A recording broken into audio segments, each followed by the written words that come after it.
Hey everybody and welcome back to Sammy Stories.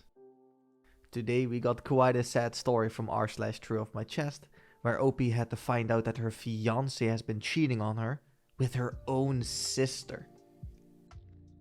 I'm sorry if this is annoying. I can't stop thinking about it, and for some reason I feel more secure venting it to strangers rather than people who know me and can judge me more in depth.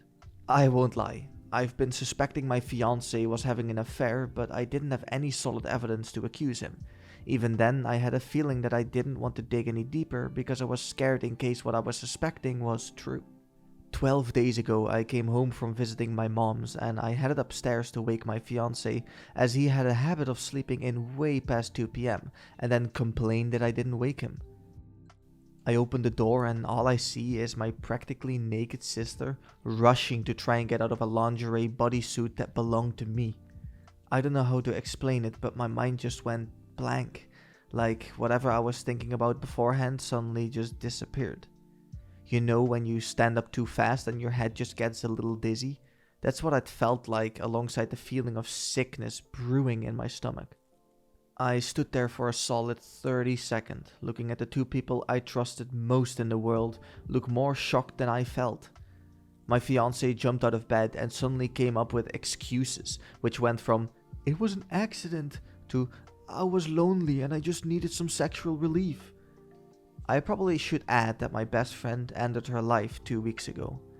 The girl I knew over 15 years was suddenly out of my life.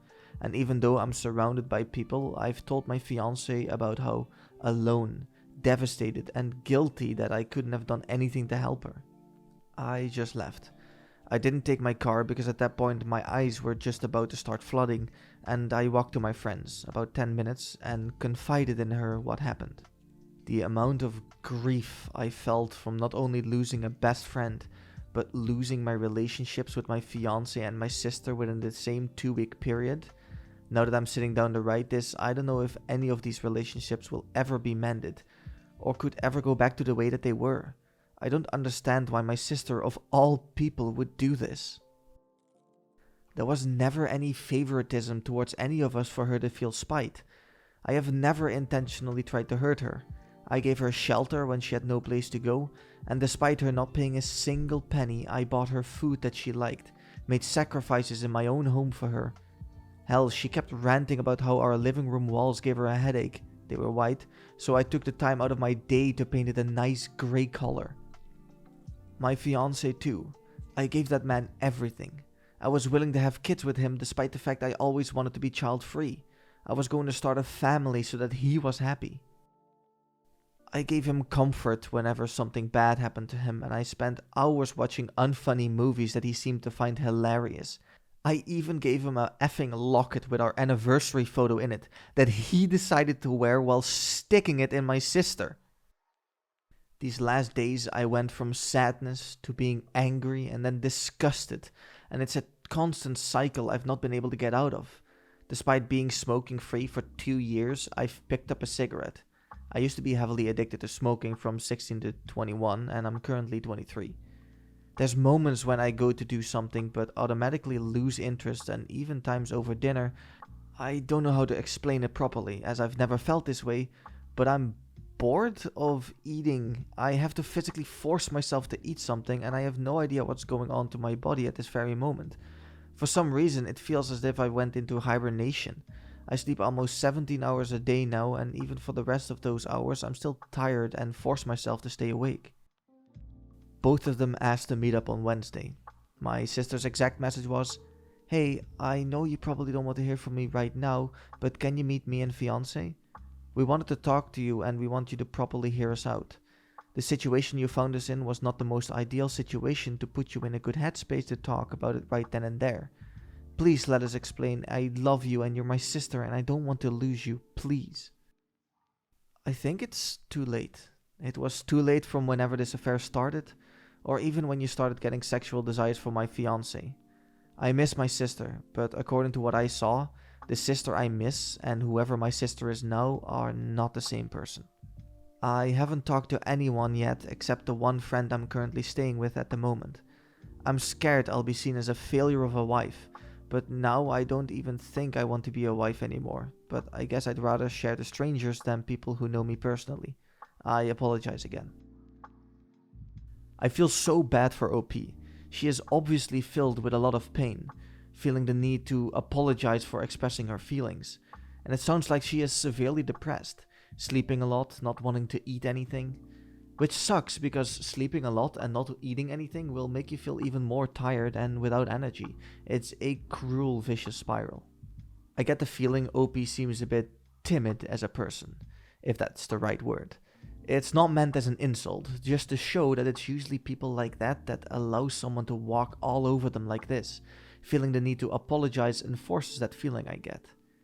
But she's also a good person, willing to compromise for her sister and husband to make sure that they are doing great in the house, only for them to betray her in such a major way. It just hurts. If you liked the video so far, hit the like and subscribe button to support us in bringing you more amazing content. OP posted a final small update afterwards. Hi, me again. I'm back and editing the post. At first I was just going to dump this vent to get it out of my mind, but I wanted to say thank you for everyone's advice. I guess this counts as a small update? I'm unsure.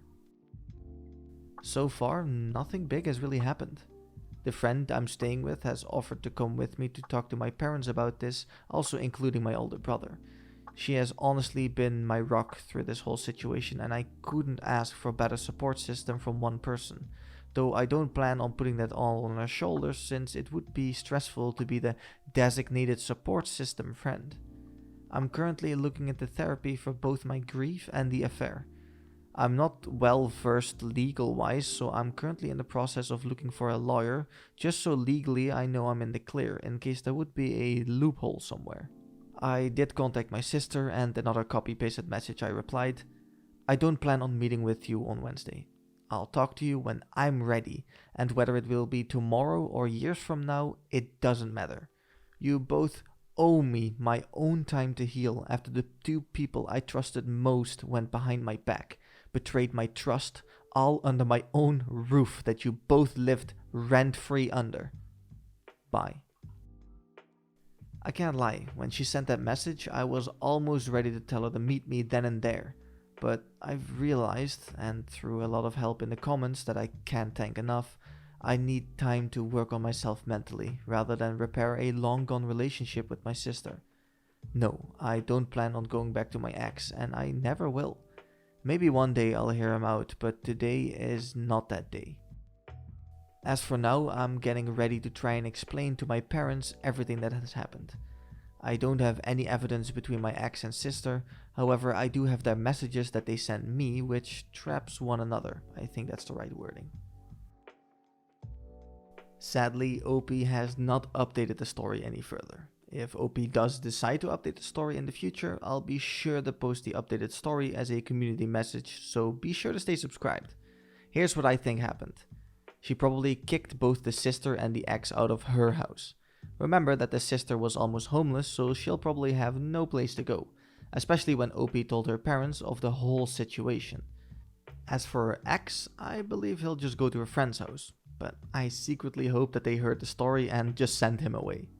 It's smart of OP to take some much needed time for herself. Trying to pick up the pieces and plan a new course for yourself is the best way to keep progressing. Otherwise, you will stay stuck in that one place for a long time, which would have a terrible effect on your mental and physical health. I still can't believe that OP lost her BFF, sister, and her ex in such a short period. I personally don't think I could handle that much emotional torment, at least definitely not as well as OP is handling her situation. In the end, I hope that OP has recovered, and I can't wait to find out what she ended up doing. Considering we don't have OP's side of the ending yet, what would you guys and gals have done in a situation like this? Be sure to let me know down in the comments, and I will be around in the next one. See ya!